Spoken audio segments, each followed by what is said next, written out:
We had a look last time on the constitution of the universe or creation, of which the earth is a significant part, a center. We saw that while the supreme reality is ineffable, indescribable, absolute in itself, as turned towards manifestation, as it lends itself to be experienced by human consciousness, it reveals itself at its summits as a sheer existence, a world of existence,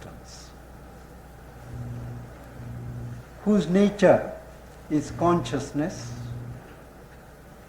a consciousness that is self-aware, self-dynamic, whose very stuff of being is bliss. This is called the upper hemisphere of existence. This upper hemisphere, consisting of the infinities of existence, consciousness and bliss, Satchidananda as we call it in Sanskrit, projects itself for purposes of creation through its own creative self-concentration, which may be called the truth consciousness or the supermind or the gnosis, where the infinite gathers certain truths which it chooses to manifest and organizes itself for that purpose. And then come the planes and worlds of mind, life and matter. You will see that this lower hemisphere, consisting of mind, life and matter, is a kind of an inverted projection of existence, consciousness and bliss. What is sheer existence turns into matter. What is consciousness, and consciousness as force, turns into life, and what is supermind, gnosis, turns into mind. The whole labor of evolution is that matter shall be reconverted into that supremely conscious, blissful existence.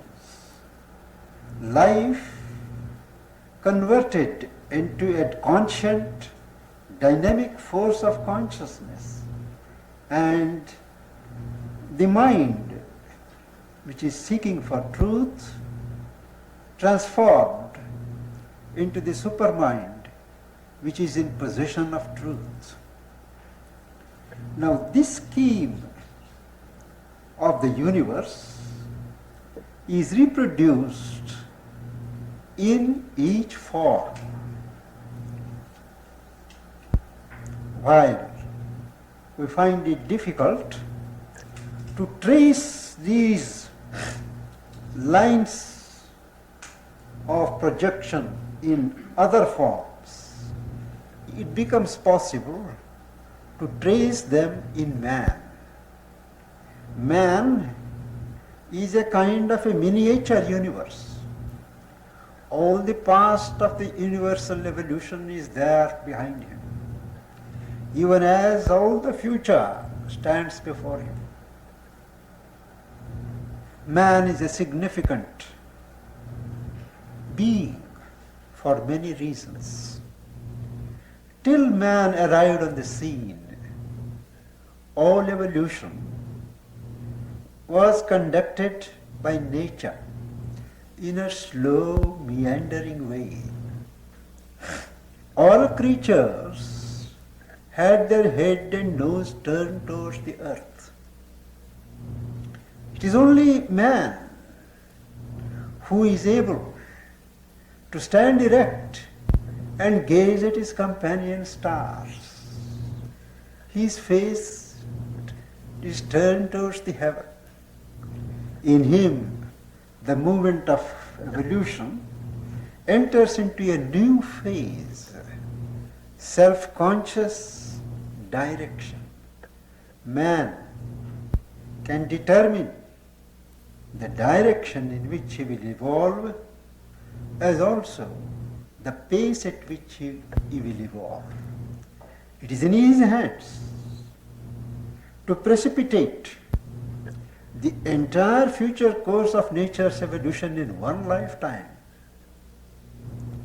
and become a divine being, which is the object of human evolution, or wander with nature, leisurely experimenting, and let it take its time, because the whole eternity is before him. Now man as he is, if we analyze, what we call man, what I call myself, is only a fragment personality. It is a complex in which there is a little bit of mentality, little bit of life force, the physical body, sentiments, emotions, all these a kind of a complex, a surface personality. Most of us function from the surface,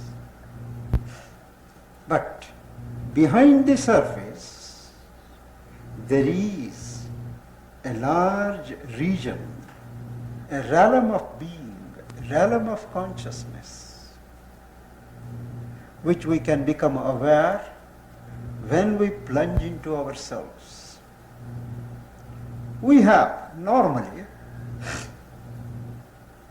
behind the surface mind, surface life being, surface physical being, an inner mind, a mind that is not limited to external data like the physical mind, but a mind which enlarges itself. There is also a belt of life force which is not restricted to my body. It communes with the universal life force. There is also a range in my physical body which extends in a subtle manner and joins the universal matter. So man, you may call, is a kind of projection, a concentration of the universal principles. The physical man, the external man, who is patent to the eye, is not everything. In one of our Upanishads, it has been graphically described how behind this green stuff of the universe, that is, this physical green stuff, represents the earth shoots, earth growths, material creation. Behind this physical self, there is a subtler self, the self of life. It has got its own body. If the physical body is so much, the life body is larger. But the life self is behind the physical self. That is not all. Behind the physical self, there is a mental self. And that mental self has still larger a mental body. Behind the mental self, there is what is called a knowledge self, truth knowledge self, and that too has its own particle. And behind the knowledge self is the bliss self, which is the core of individual existence. And this bliss self has also its own subtle body. So man represents, really, he has got 5 bodies and 5 selves, 5 souls, if you will permit that expression, though I prefer the selves. Now where are these 5 selves coming from? There is one immutable self behind the individual. That self reflects itself on the physical plane as physical self, on the vital plane as life self, mental plane as mind self, knowledge plane as knowledge self, and on the bliss plane as bliss self. These bodies are significantly called sheaths. Each self has its own sheath. And in each man, in each human being, there are these 4 or 5 sheaths. Though it is only the first 3 sheaths, material, vital, and mental, that are well formed, tangible in normal average human being. The other ones, the knowledge sheath or the bliss sheath, they are vague. We have yet to evolve and form those selves, those sheaths, in order that we may be able to embody ourselves in those sheaths. When we live in this waking world, physical world, in a waking state, we normally live predominantly in the physical sheath. In dreams, the physical sheath is at rest. We live in the life sheath, where there is more freedom of movement, more freedom of action.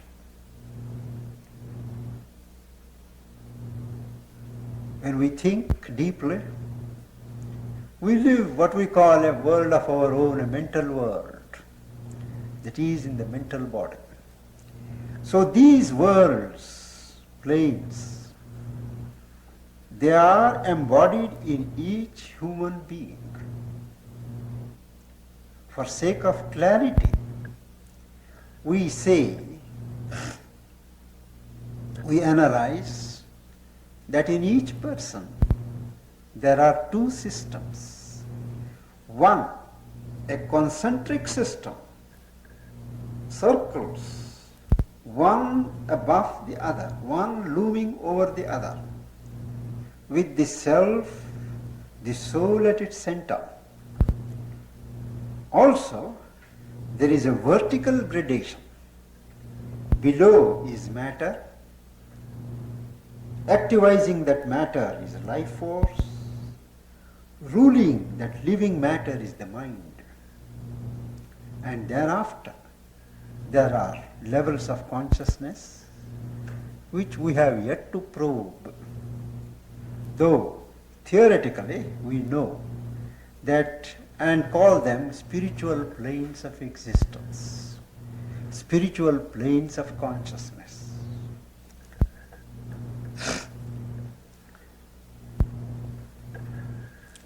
Further, we spoke of the inner mind, what may be called the subliminal. Behind the physical is a belt of subtle being. The whole of it can be called the subliminal, which is always in contact with the universal being. Up to a certain range, we are conscious. We call it the waking consciousness. Just below, there is a belt of which we are not conscious. That is called the subconscious. Subconscious is a belt of which we are not fully conscious, but in a vague way we are aware. Below the subconscious is a belt of the unconscious, of which we are not aware at all. Many of the impacts and contacts sink into that belt, and they rise from there in the most unexpected moments. That is called the unconscious. Still below the unconscious is the belt of the inconscient, where consciousness is completely tranced, as it were, and it appears as if that there is no consciousness. The state of a stone, for instance, apparently there is no consciousness. Now, just as below the waking consciousness there are these belts of the subconscious, unconscious, inconscient, above the thinking mind there are ranges which we call the superconscious. Superconscious is a word that covers largely areas of being which transcend or line levels of consciousness. Naturally, these areas vary from person to person, and it is the purpose of evolution to extend these areas of consciousness, make us aware of more and more realms of consciousness that we carry within us. All yoga, all inner discipline is aimed at increasing this belt of consciousness, because the more we are conscious, the more we wield control and power.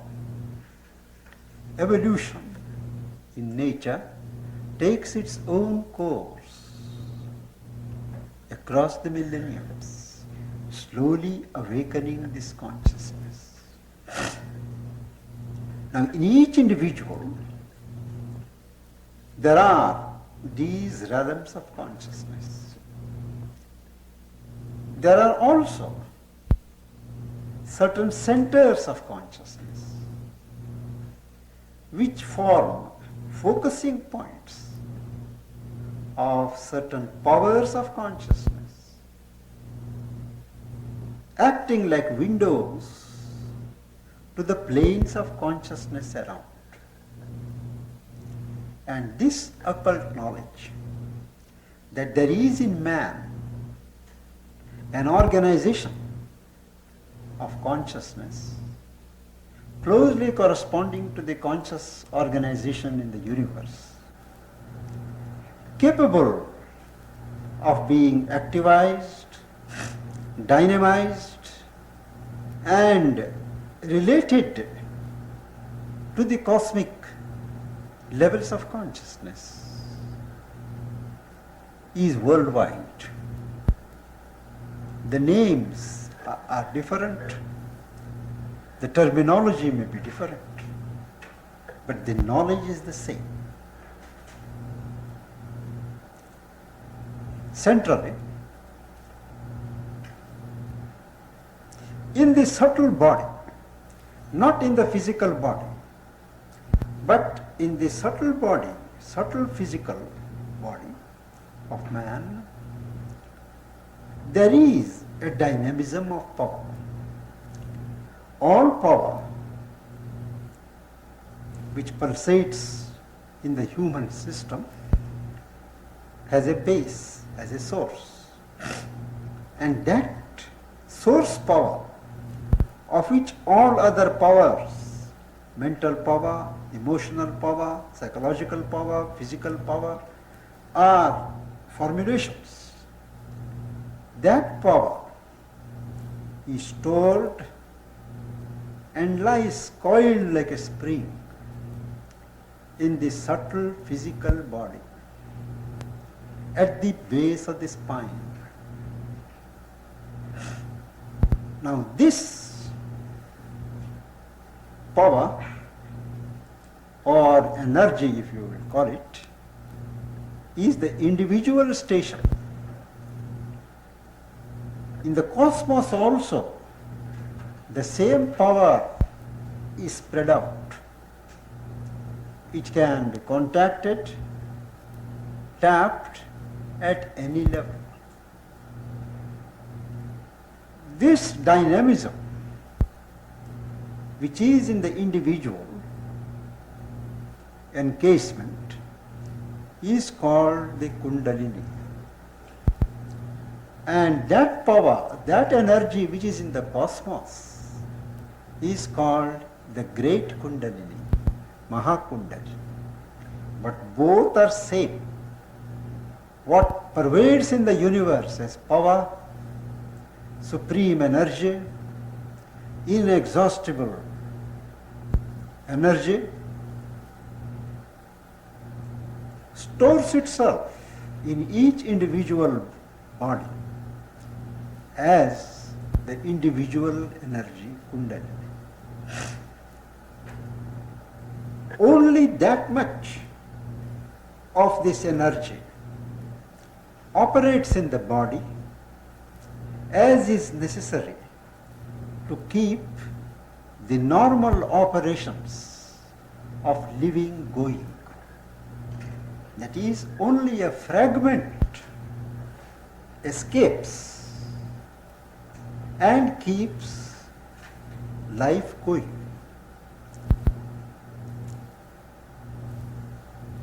It is possible to exert a pressure on this center of power in the subtle body by visualizing it and by manipulation of breathing, arrestation of breath, added to a mantra, joining the soul, not allowing the breath to go out, and exerting a pressure there systematically, adoring it as a divine power, invoking it to come into action, and slowly, by divine grace, the help of the teacher who has already realized that in himself, it stirs into movement. Once there is a stir, it is as if there is a great consternation in the whole system. Something rocks. There is terrible heat,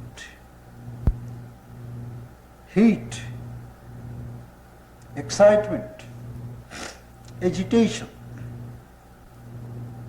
and this lowest center where this energy sprouts from, being very near the sex organism, there is a tremendous increase in sexual force, sexual energies are heightened as a result of this. But it is indispensable that at this time those energies must be conserved. This is where most of the books on the Tantra err and mislead the public. The Tantra discipline is presented as something which can heighten sex enjoyment, which can make of sex a gateway to God. But the Tantra is not meant for it. When this power is increased, it has to be conserved. Otherwise, the whole system may be imbalanced. The brain may be affected. Some disease may overtake the body. Every energy has to be conserved, and one has to learn to bear the brunt of this awakened energy and drop the energy along the spine, not the physical spine, but corresponding to the physical spine in the subtle body. There are various centers. If the bottom of the spine is the first center, basal center as it is called, it governs the sex centers and the physical center. The next center, which is between the sacral center and the navel center, it is a place from where all our petty desires, wishes, emotions emanate. It is called the lower vital. It is there that the power, the conscious power arises. And from there, one gains control over all this realm of little desire impulses that dominate the average life of man. Still above, in the navel center, there is the higher vital, large ambitions, courageous movements. All those are mastered when the energy is brought up to that, and one gains control. Still further, in the heart, behind the cardiac center, there is what is called the heart center, where you hear the unstruck sound. Sound in our physical universe is a product of certain percussion. But there is a subtle sound, a divine sound, which is not struck by anything. It is there self-existent. And that heart center is called the center of the unstruck sound. That is the fount of love, of unity. When this energy or center touches this place, one is filled with a consuming and a fiery love, union, unity with all. One melts by that love. Still further, it is drawn up And in the throat, there is the center of externalizing. We have an idea, it has to be expressed. So this center of expression is in the throat. One who reaches this energy here attains a certain mastery over expression. Perfect expression comes natural to him. Still above is the center here, between the eyebrows, a little above. The center of will and vision. It is from there that the will operates, human will. It is from there that you can see things which are even beyond the physical senses. When this energy reaches here, you can see many things which are to happen or likely to happen.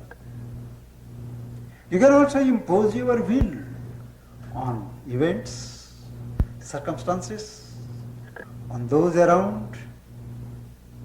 That willpower gets enhanced. And last is the center, which is not properly in the head, but just above the crown of the head. It is the center of superconscious. Consciousness not involved in nature, not involved in matter or life. It is a kind of an exit gate to the superconscious, the infinite. When this energy touches this conscious center above the crown of the head, there is a downpour of bliss. This is the real union.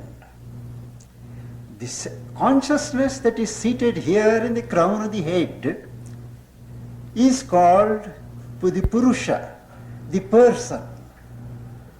This ascending energy that is going from above is called the Shakti, the woman. And this confluence, meeting of this woman going from here and the person there results in a downpour of bliss. And that is the true union, which has been parodied, vulgarized in crude human terms by people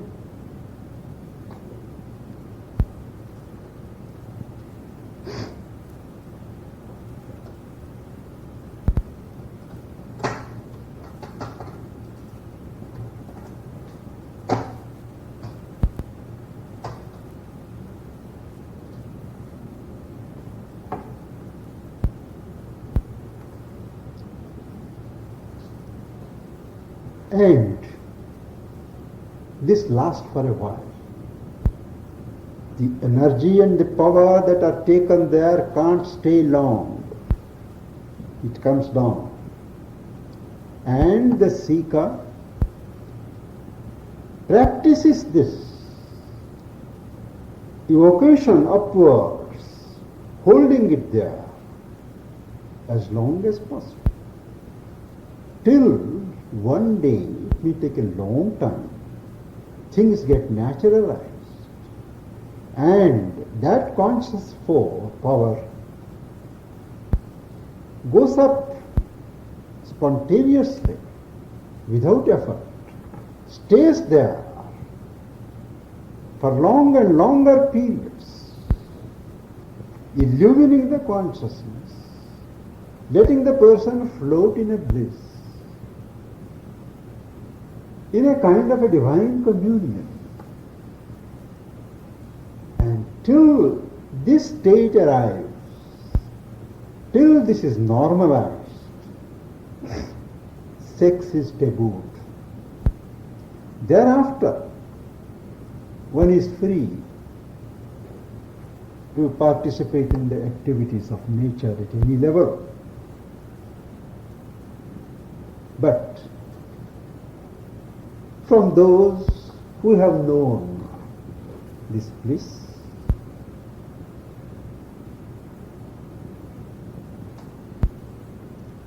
I have understood that before that bliss of Supreme, the sexual bliss is nothing. Nobody would care for this kind of thrill before that intense bliss. But that is another matter. Now, this whole organization of centers of consciousness is situated in the subtle body, not in the physical body, as many of the tantric books tell you. No wonder when an Italian surgeon cut up the body and asked the persons, where are your centers? Nobody could show. They are not there in the physical body. But corresponding to these centers in the subtle body, there are areas of operation in the physical body. Now these centers, each center is a vortex of a number of nerve channels. And the configuration of the nerve channels is such in each center that they look like wings. That is why they are called chakras. Chakra is a Sanskrit word for wheel. They also look like lotuses. Only the lotuses always hang with their head downwards. It is only when this Kundalini strikes it, it turns upwards and laughs and blooms. And as each center goes, all the 6 lotuses stand blooming.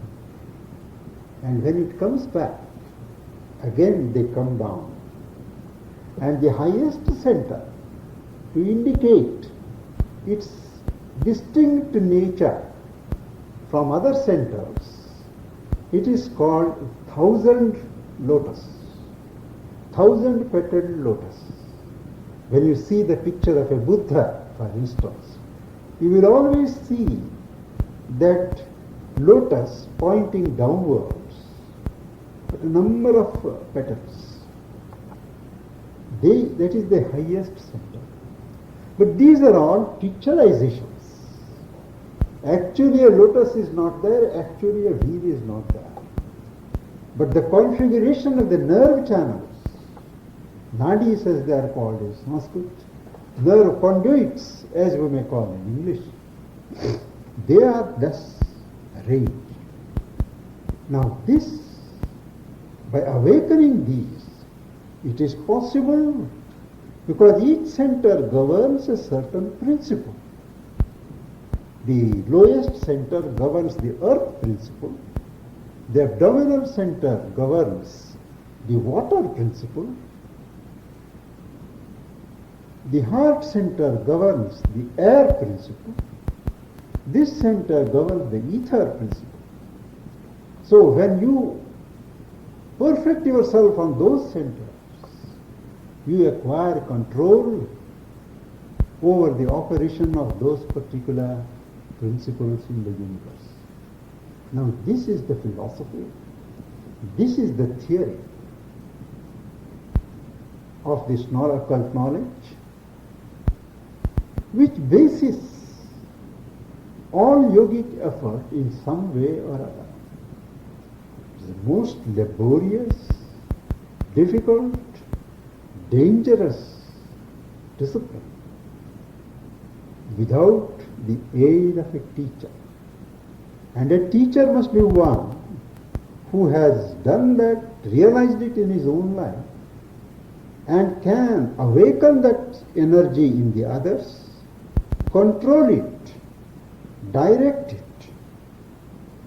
Only in that case, this kind of discipline is visible, not otherwise. merely to read books and start. When things come up and it just shoots up, they are helpless. I had occasion to meet many.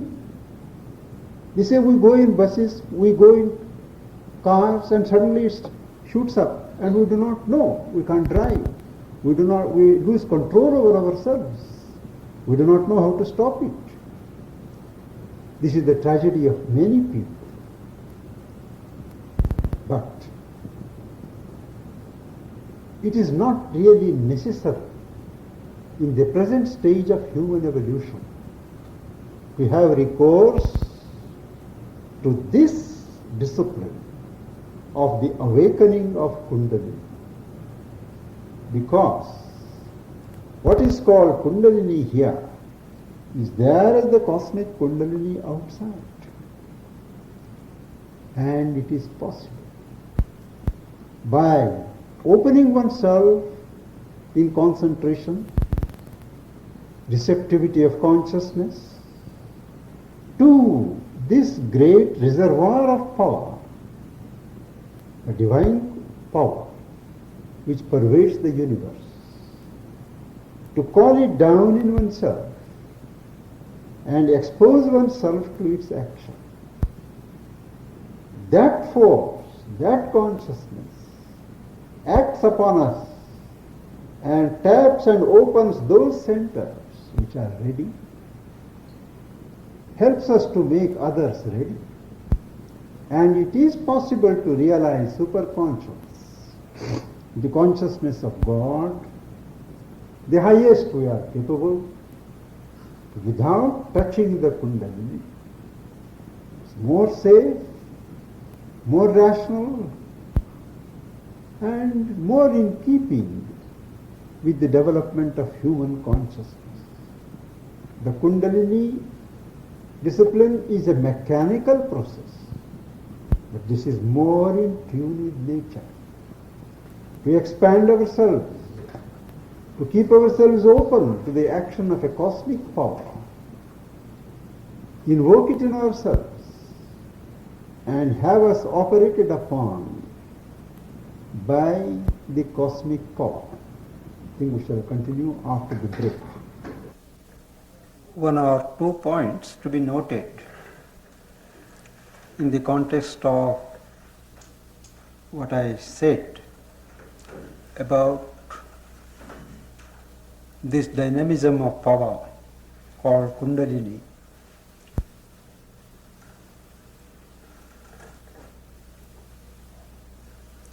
On either side of the spinal channel, there are 2 nerves through which normally our breathing proceeds. 2 nerves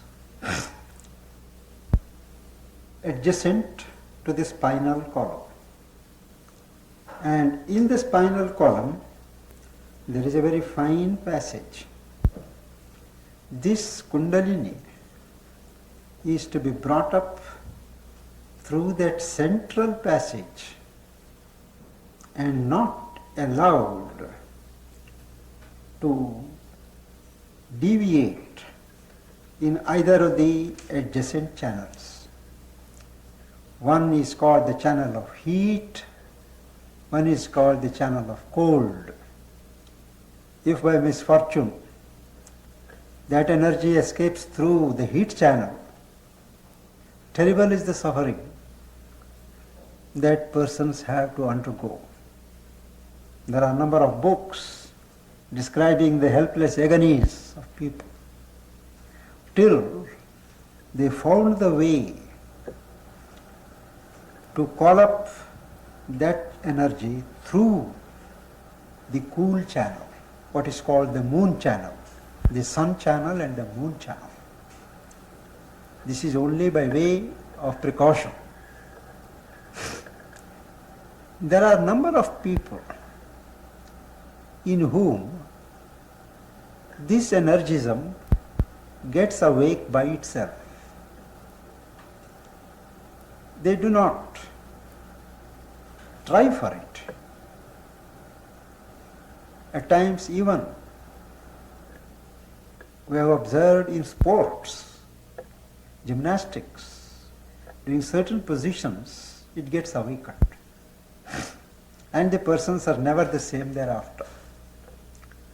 When such things happen, one has to take note of it, observe a certain program of self-purification, impurity of thought, impurity of emotion, feelings and act. These should be guarded against. It is a fire that burns and one can't trifle with it. Either one should go along with it adoringly, help it to ascend step by step. It requires hours of meditation, hours of self-contemplation, and enlisting the services of a guide, if it is possible. Or, if it is inconvenient, just ignore it. Many times, by ignoring it, it settles down. But these are all hints and suggestions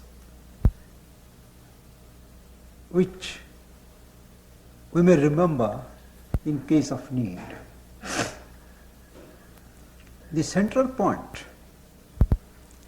that we have to keep in mind is that spiritual life relates to consciousness.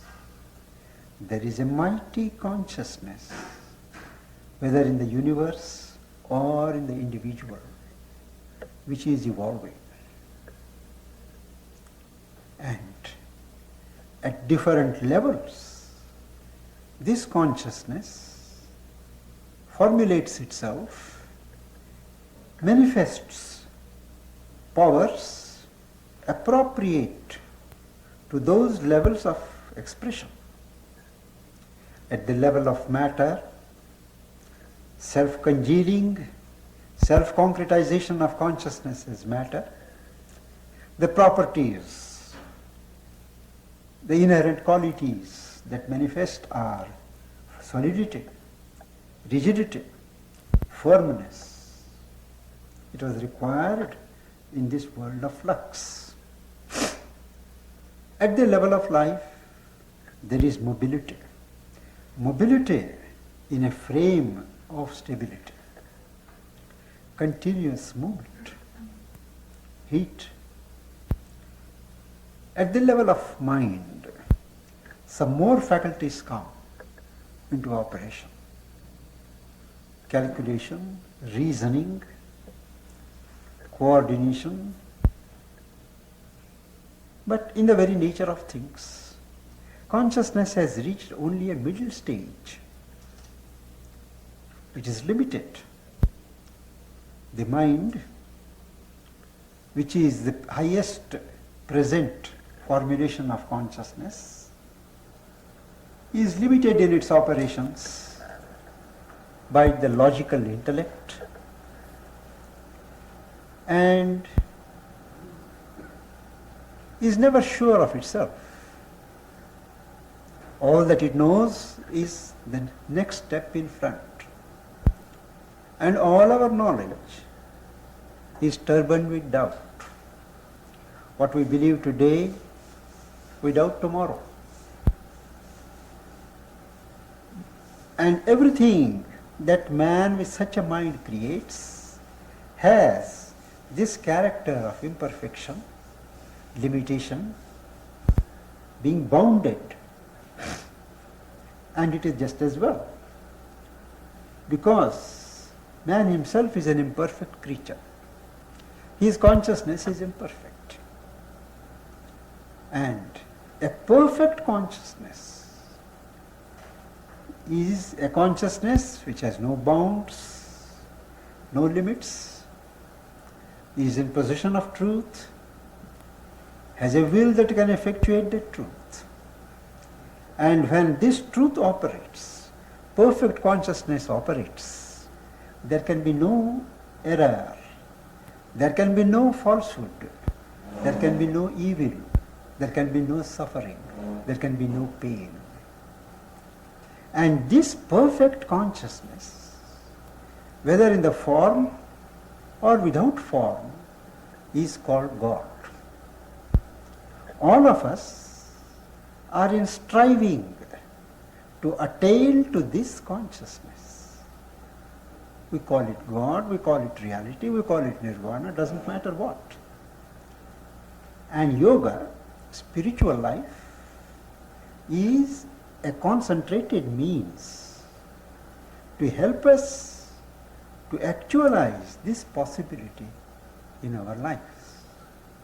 Meditations, concentrations, worship, adoration, all these methods are designed movements to help us to pose the problem before ourselves and work upon ourselves. That is spiritual life. All religions, all cultures are means towards this end.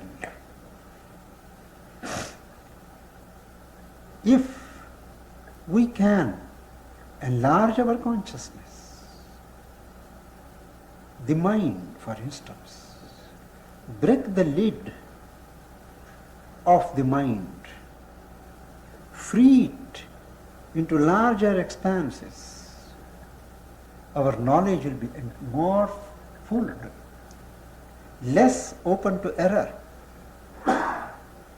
and things which are considered impossible now would be realized to be possible when the mind takes on new dimensions of consciousness. All evolutionary effort is to push man in this stage when, just as he having embodied the mind, consciousness as mind, has arrived at this position as the king of nature. When you acquire something above mind, beyond mind, you acquire a still higher status and change this creation from a field of suffering and pain into a picture of beauty and bliss. Before that can be done, each person has to tap the consciousness in himself, realize that possibility in himself, open that kingdom of God in himself. And that kingdom of God, divine consciousness, is there in us even now. Only we are not conscious of it. We live on the surface, blissfully ignorant of the ocean of consciousness that flows behind us. There are, at any level of our being, it is possible to withdraw, step back, and realize that divinity of existence. It is possible to realize the divinity of the physical body, possible to realize, discover the divine in the life energy, discover in and behind the mind, discover above. All that is possible because our physical, vital, mental, they are all held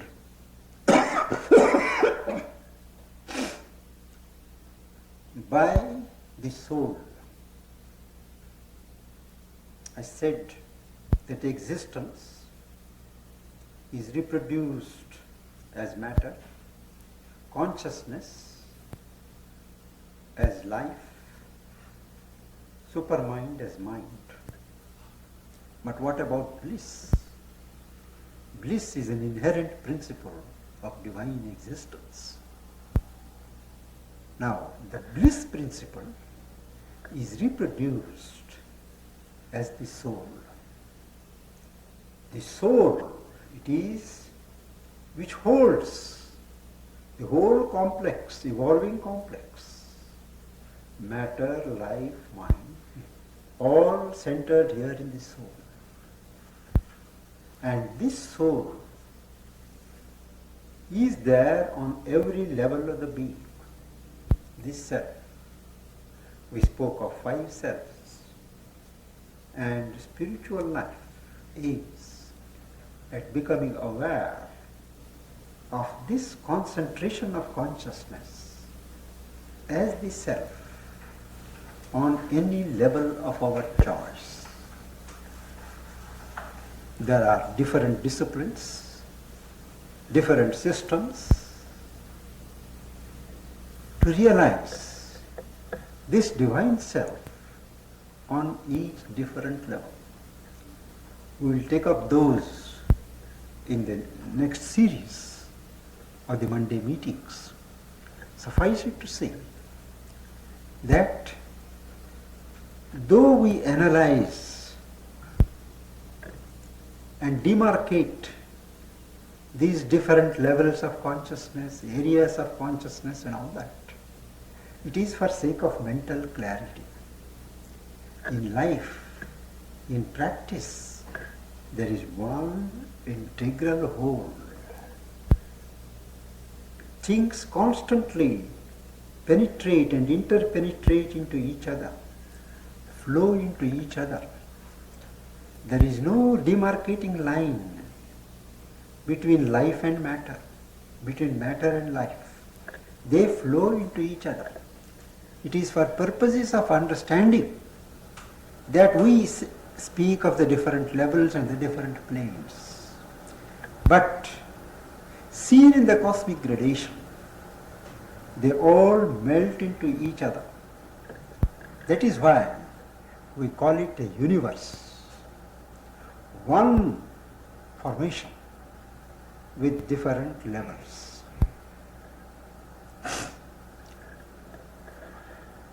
With these words, now I would invite questions. Yes, I'd like to have your opinion on this. I'm now reading this book by Swami Muktananda called Play of Consciousness.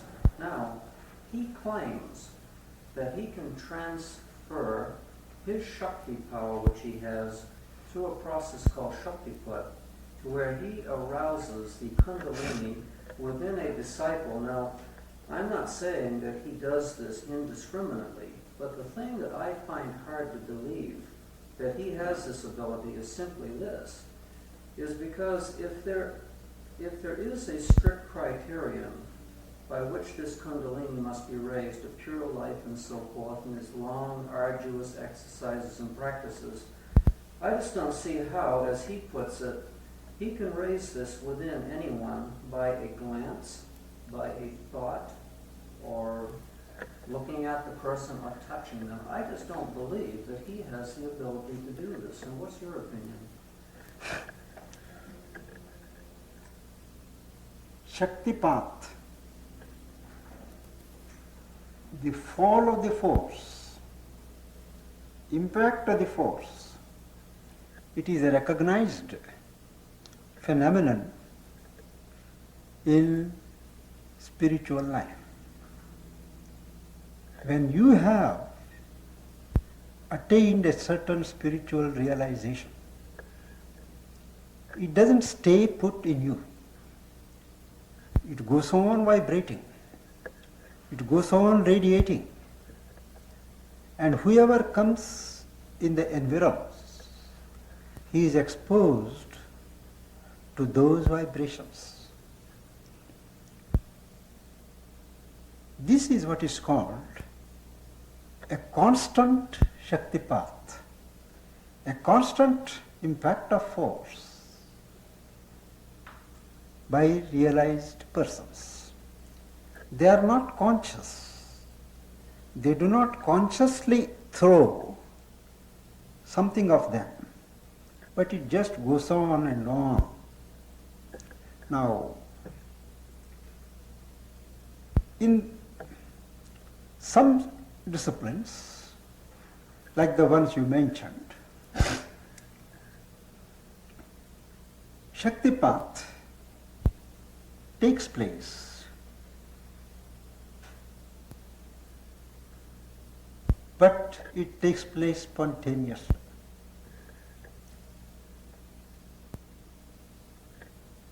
Anybody coming, it just falls, and that identical experience is awakened in the other persons. Temporary. There are many people who will come, if I have an awakened Kundalini, that fire is blazing. Things like sparks, they go on. And they hit some people. Some people are very crude or otherwise engaged, nothing happens. To some, it enters and reproduces that experience. But I will tell you, I cannot normally direct it to so and so. It just happens. And when that person comes and tells me that it happened to me, then I know it has happened. It is an act of God. An individual doesn't normally consciously direct these impacts. Now, when that thing happens, all right, very good. It is like pressing a button. That's all. When you go out, you forget about it. That moment, that thing happens, within 2 or 3 days, everything becomes normal. And it doesn't lead anywhere. Only it awakens a possibility in you to follow it up, to work upon. So it is a fact. I have known him for years together, and I have known also how he works. But that itself can only giving a push. It doesn't bring about a transformation in you. Well, assuming that he has that power, just the last question, I would assume that it's the divine mind alone that knows within any given person whether or not they are ready or they're qualified for this Kundalini to be awakened. So even though his power radiates out and hits this person, that Kundalini is not going to be awakened, though, unless the divine mind determines that that person is ready for it and qualified for it. Am I right on that?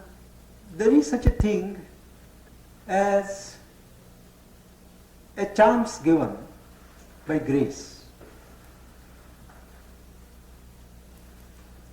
Before grace, there is no desert.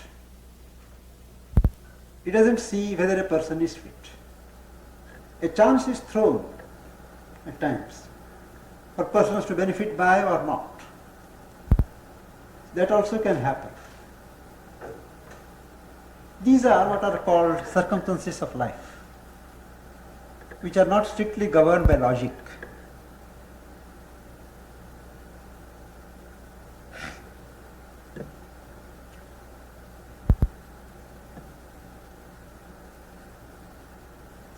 I wanted to ask you about what is the control that you have over, for instance, if the heart center is open, you said you have control over air or ether. What does that mean actually? It creates a possibility, if you exploit to the full, of flying through the air. Of flying through the air. Levitation.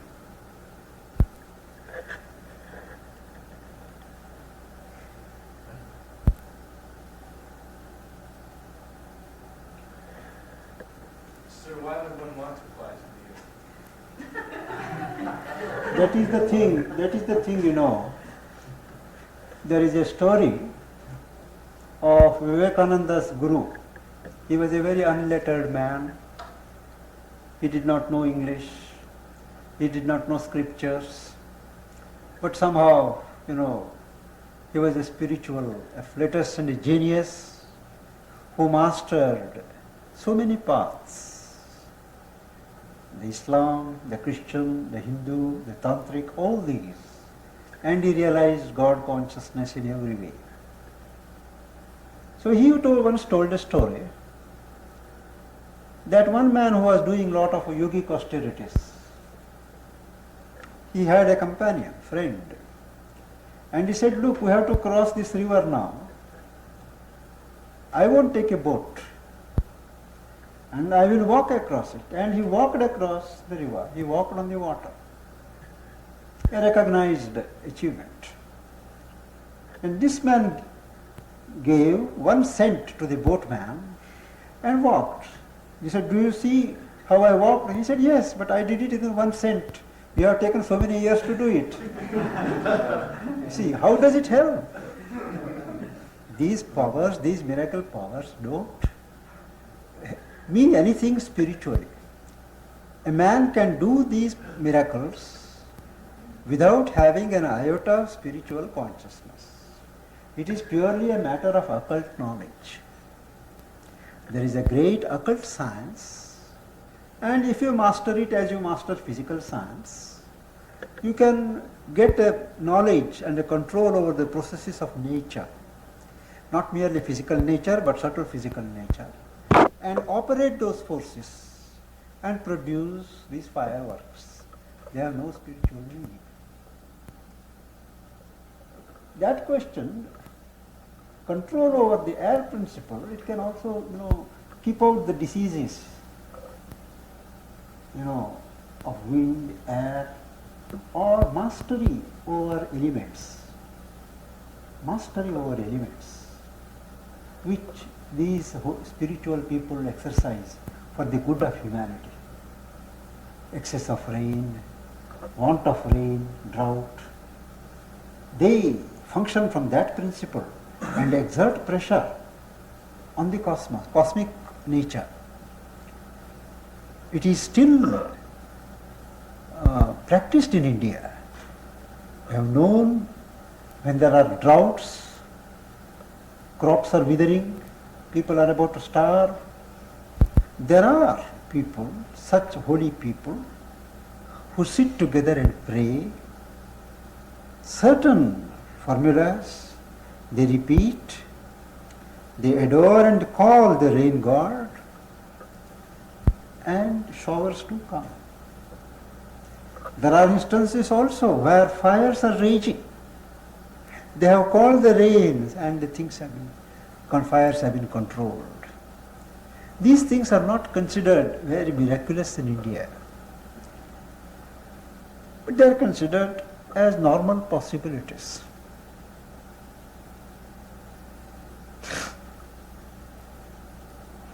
But they are not valued. What is valued is self-realization, realization of God within oneself, around you.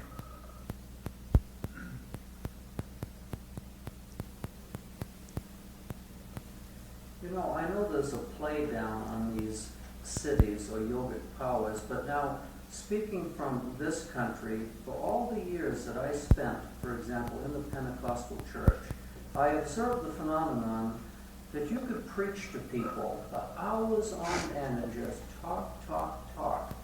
But until people began to see miracles, they wouldn't believe. Now, I can remember one service in which this preacher went on for several hours and there was just no stirring at all in the congregation. But then he all of a sudden started healing people, and where they could visibly see this man's arm was healed. Now what I'm really saying is sometimes in order to arouse people's belief and start them on the spiritual pathway, many times it takes this kind of a demonstration to do it. Now, not that I'm putting, No, I you understand. see what I mean? So I think those powers do have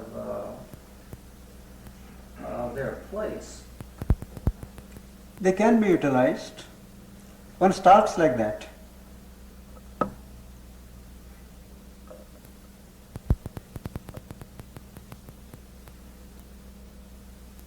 Yeah. I'd like to say also, as far as Kundalini experience is concerned, that can also be a start. If you haven't believed before, it'll make you believe if it happens. Yeah.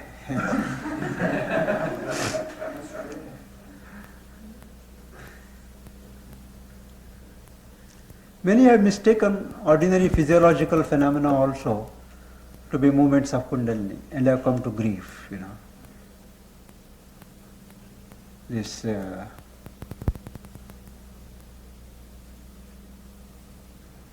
things like strokes, they have mistaken it to be Kundalini things and have not consulted doctors and have come to grief. That's also possible.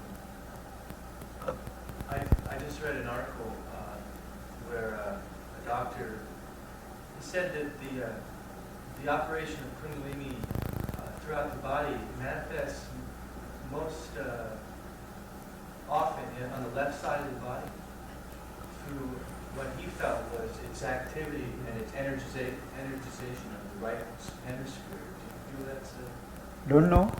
Nowadays they are talking of two sides of the brain, one is intellectual and one is emotional. You know, yeah, This has happened to me, it's all on the left side. I see. Possible. That's another question. Now, what if you are awakening in this, or at least you think you are, and you're manifesting the symptoms? And I think I am after spending, I guess it's been now 6 years of study in this, very detailed study, where I can recognize the symptoms. Now, I do not have a teacher or a guide available, so I'm having to depend upon the divine mind, and I don't know what else to do. There's no one that I know of that I can go to around here or anywhere near close by that has had this. So now what must I do? You have to trust this divine mind, Well, that's what I'm doing, Yes. because and it is sure to guide you right. Because look at Gopi Krishna when he activated only the Pingala, or the heat channel, the sun channel. Imagine, out of the whole subcontinent of India, he could only find one person who could help him, and that man was on a world tour. Now that is, and this is in his book,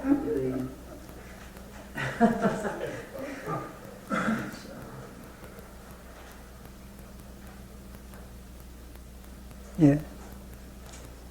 At the very last part of your talk, you mentioned that there was an alternative for this spiritual power to come about within the individual, that being coming from outside. Yes.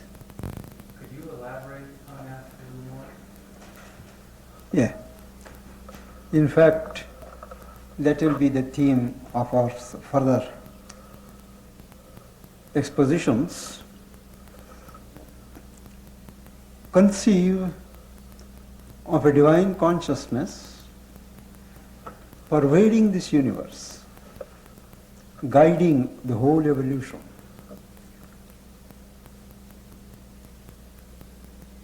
It is possible by silencing the mind and invoking this divine consciousness, divine energy, to come into oneself, link itself with one's own consciousness, and by practice of meditation, faith is more important. One does feel a kind of a descent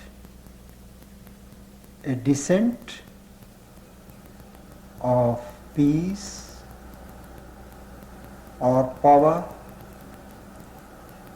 or some kind of working in the head, a pressure in the head, slowly spreading in the being. And as you extend these periods of self-exposure and reception of the higher consciousness above the mind,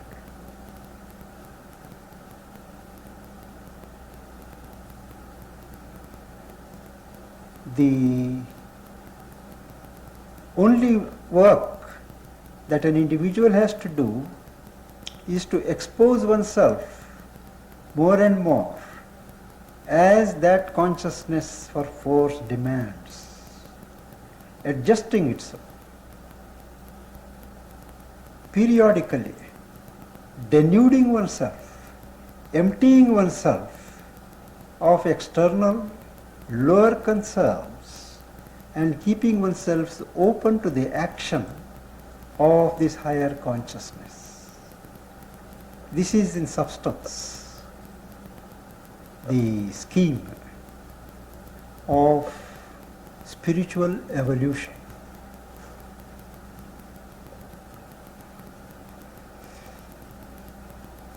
I think we'll stop there for the day.